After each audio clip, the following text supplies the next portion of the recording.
J'ai une robe. Hein. Je ne suis pas toute nue.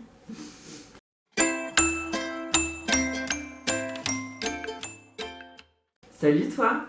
Bienvenue sur ma chaîne. Si jamais tu ne me connais pas, je me présente, je m'appelle Zora. Et on se retrouve aujourd'hui pour une vidéo ravalement de façade, on va dire. Donc du coup, ah oui, je pense que vous avez remarqué, mais le fond a changé. J'avais envie de changer un petit peu de pièce. On va se préparer ensemble tranquillement, on va prendre notre temps. Donc j'avais envie de me retrouver dans un espace un petit peu plus cocooning. Donc là du coup je suis dans mon salon. Donc voilà, j'ai allumé les petites bougies, j'ai voulu faire la youtubeuse beauté. Deux choses, on ne se moque ni de la taille de ma télévision, ni de ma coiffure qui est absolument... Mais il n'y a pas de nom en fait. Donc voilà, on est gentil. Et ah oui, j'ai une robe, hein. Je ne suis pas toute nue, je sais que ça coupe, l'image coupe ici. Mais non, je ne suis pas toute nue, j'ai bien une robe, comme vous pouvez le voir.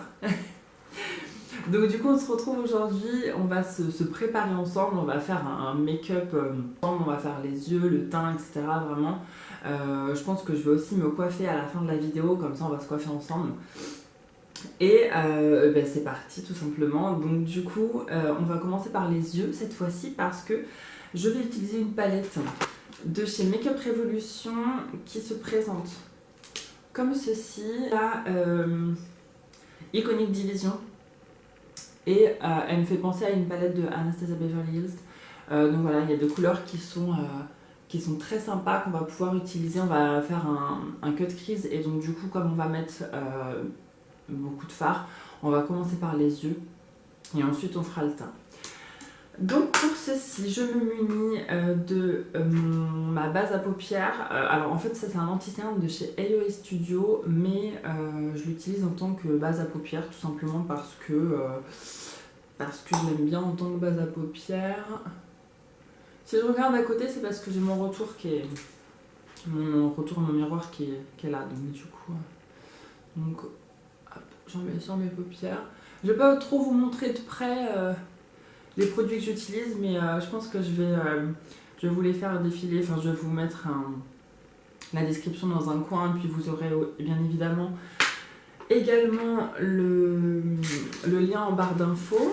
Donc je prends un pinceau comme ceci, donc pour étaler ma base à paupières sur toute ma paupière. Est-ce que je vous rapproche? Peut-être vous rapprocher pour que vous puissiez mieux voir. Je vous rapproche. Je vais commencer avec cette couleur-ci. Alors en fait, donc là je vais venir mettre ma couleur. Et je vais venir l'étirer un petit peu ici.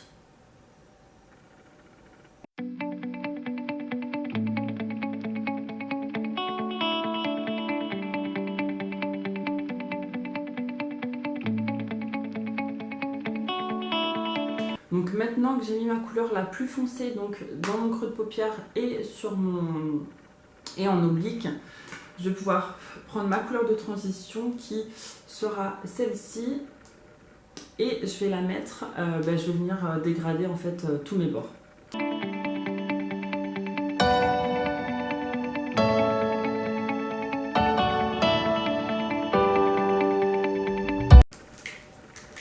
Donc j'ai dégradé ma couleur la plus foncée avec ma couleur de transition et je vais pouvoir maintenant reprendre ma base à paupières pour cutter mon crease en fait. Donc je vais venir me recréer une nouvelle paupière.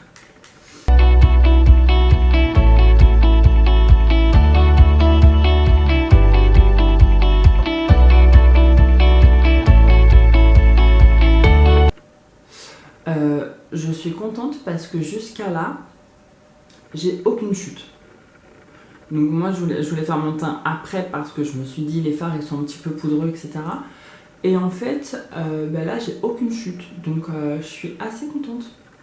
Alors je vais venir faire un dégradé où il y a ma base à paupières avec cette couleur-ci et cette couleur-ci. Donc je vais mettre la plus claire en coin interne et je vais faire un dégradé jusqu'au marron le plus foncé en passant donc par celle-ci.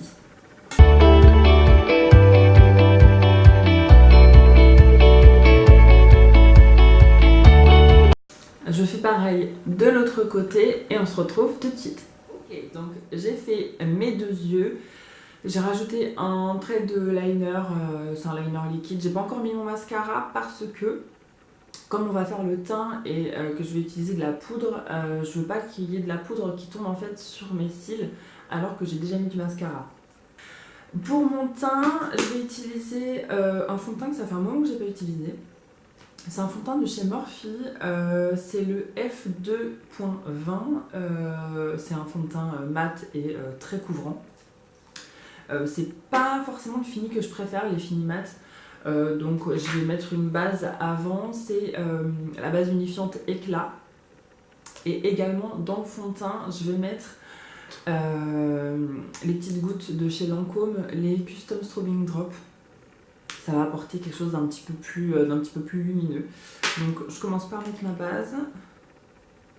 Je trouve pas qu'elle ait vraiment un effet anti-pore ou qu'elle floute en fait. Je trouve pas. Enfin, du moins sur ma peau, elle floute pas quoi. Donc j'ai appliqué ma base. Je parais très rose par rapport au reste de mon corps. Voilà, elle est teintée mais teintée rose, donc bon, pourquoi pas. Ensuite, je mets donc du fond de teint sur le dos de ma main. Je vais le travailler au pinceau cette fois-ci, j'aime bien en ce moment travailler mon fond de teint au pinceau.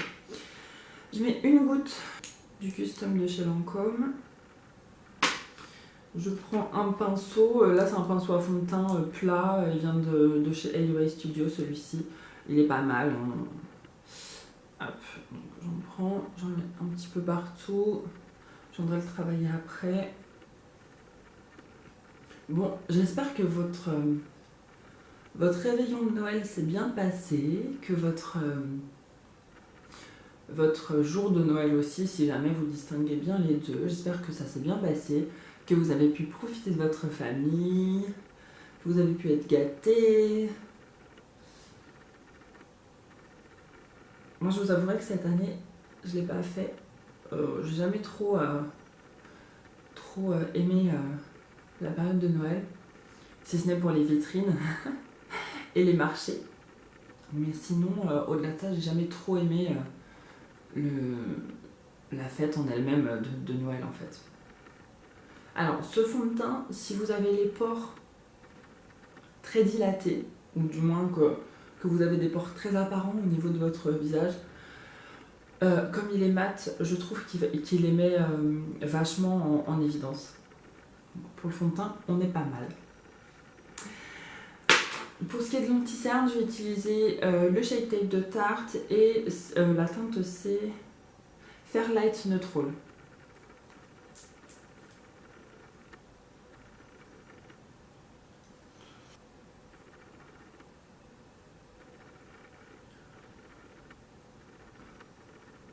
Il paraît très blanc comme ça, l'anti-cerne.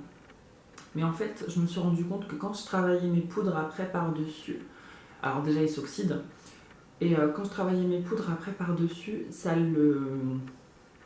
comme je monte très haut mon bronzer, très haut mon blush, du coup ça le fond pas mal et la couleur après s'ajuste. Donc là je vais venir poudrer donc, tout mon teint. Comme d'habitude, j'utilise mon talc pour bébé qui poudre très bien, qui fixe le maquillage et qui évite d'avoir des brillances. Ok, donc du coup j'en ai profité, j'ai donc reporté ma couleur qui est dans mon creux de paupière et ma couleur de transition donc sur mon ras de cils inférieur. J'ai également mis un petit peu de fard noir sur mon ras de cils inférieur bien sûr. Pour faire un rappel avec le liner qui est au-dessus. Après, donc, de toute manière, on aura du mascara, des faux cils, etc. Je vais pouvoir maintenant donc, réchauffer mon teint. Je vais utiliser donc le bronzer de chez Kiko qui se présente comme ceci, qui est un de mes préférés de ceux que j'ai, du moins, si ce n'est mon préféré. J'utilise un duo fibre de chez MAC pour le bronzer parce qu'en ce moment, j'aime bien. En ce moment, je n'utilise plus d'éponge. Je suis retournée au pinceau, du coup, et j'aime beaucoup. Et le duo fibre, l'avantage, c'est que du coup, il applique et il estompe aussitôt. Donc, j'aime bien. Voilà, du coup, j'ai pas besoin de le travailler pendant des plombes.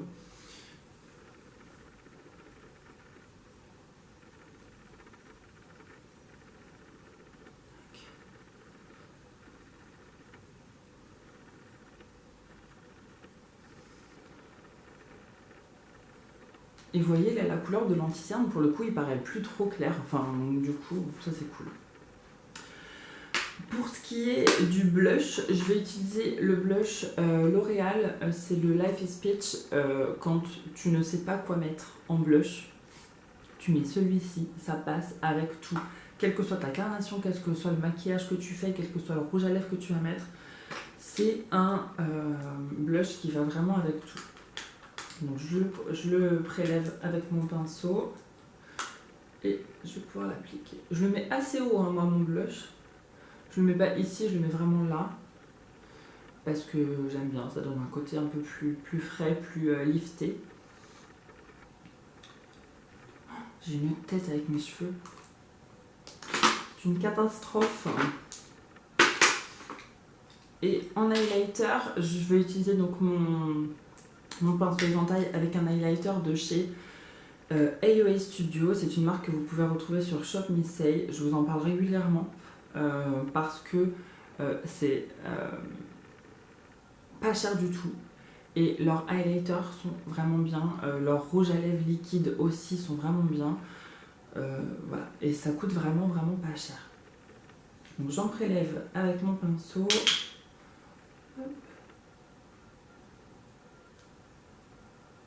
Et vous voyez, hein, la pigmentation est bien présente. Et il fait pas un effet crunchy, il fait un effet mouillé comme j'aime. Donc que demander de mieux? De plus, de mieux, de plus, je sais pas.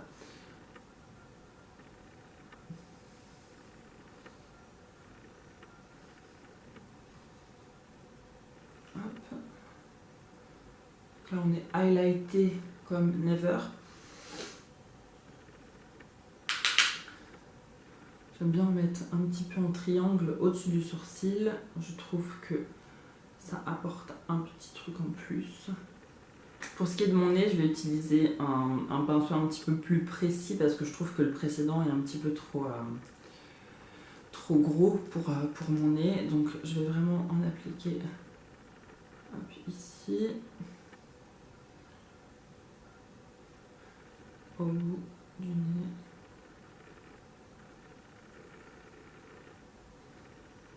Voilà, de Cupidon. Il est vraiment beau cet highlighter. Je vais en mettre un petit peu sous le sourcil. Faut que je fasse mes sourcils aussi. Bah, d'ailleurs, je fais mes sourcils et on se retrouve tout de suite. Donc voilà, j'ai fait mes sourcils. J'ai pour cela utilisé, comme d'habitude, si j'arrive à le retrouver, le crayon à sourcils de chez Kiko que j'aime beaucoup. J'ai également mis du crayon noir dans ma muqueuse. C'est un crayon noir de chez Make Up Forever. Et ici, c'est le Aqua XL. Il est devenu tout petit tellement que je l'ai utilisé, que je l'ai taillé. Par contre, voilà, ça c'est le problème. C'est que c'est un crayon qui se taille. Et quand tu le mets en muqueuse, tu peux vite t'arracher la moitié de l'œil en fait. Donc c'est un petit peu gênant. Également en mascara, j'ai utilisé le mascara de chez Nocibé qui ressemble à ça. Il arrive à la fin de sa vie, je pense que je vais le finir très bientôt. D'ailleurs, la prochaine vidéo, ce sera une vidéo produits terminés. Donc je vais vous parler de mes produits terminés du mois de novembre-décembre. Donc restez connectés si jamais ça vous intéresse. Et si ça vous intéresse, eh bien abonnez-vous à la chaîne. Donc vous pouvez donc vous abonner avec le bouton s'abonner qui est juste en dessous. Et surtout n'oubliez pas d'activer la cloche. Donc vous cliquez sur la cloche, ça vous permettra de recevoir donc toutes les notifications. Donc là la prochaine c'est les produits terminés. Et donc là donc mon maquillage est terminé, j'ai plus qu'à mettre un rouge à lèvres, mais je ne sais absolument pas lequel mettre. J'en ai 3 sous les yeux. J'en ai un donc là de chez Chanel, c'est C'est dans les rouges allures Velvet. C'est la teinte numéro 43 qui s'appelle La Favorite. Je vais vous montrer, il ressemble à ça. C'est un peu rose. J'en ai un de chez Kiko, c'est celui que je mets tout le temps, c'est le 03. Oui, c'est ça, dans les collections des Limited. Hop. Elle est plus nude, celui-ci. Et j'en ai un troisième, c'est un Dior, vous savez, c'est les collections de Noël là, et c'est la teinte 013 Ange Bleu. Bon, là on est sur un vrai rouge pour le coup. Je n'utilise jamais le Chanel là. J'ai utilisé ça aujourd'hui. Ouais, bon, je vais utiliser ça et si ça va pas, on efface, on recommence.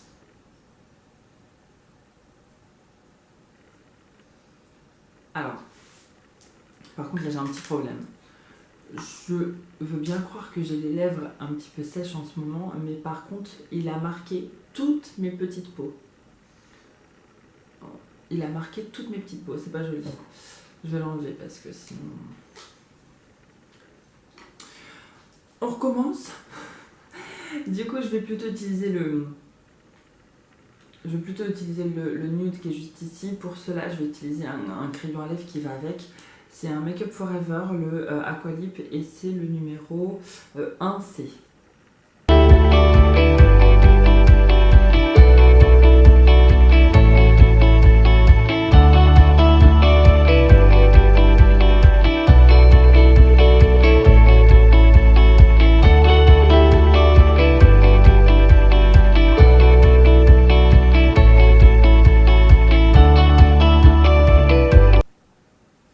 Ouais, c'est mieux, hein. J'aime bien celui-ci parce que du coup, il sèche et il devient mat. Donc du coup, il tient super bien. Et il reste assez confortable dans la mesure où c'est un rouge à lèvres en raisin. Donc voilà pour ce qui est du maquillage.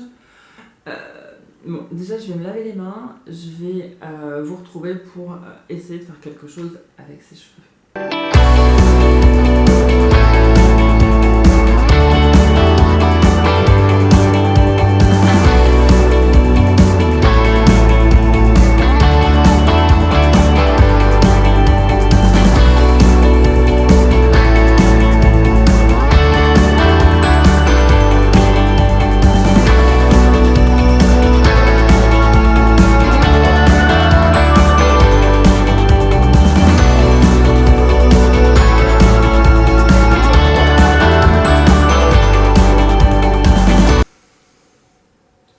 Du coup, voilà pour ce qui est donc de mon ravalement de façade. Je me suis coiffée, donc j'ai fait un chignon très tiré. J'ai mis un donut, j'ai fait donc un chignon assez haut. Du coup, j'ai laissé 2 mèches devant, j'ai passé un coup de lisseur pour les boucler un petit peu.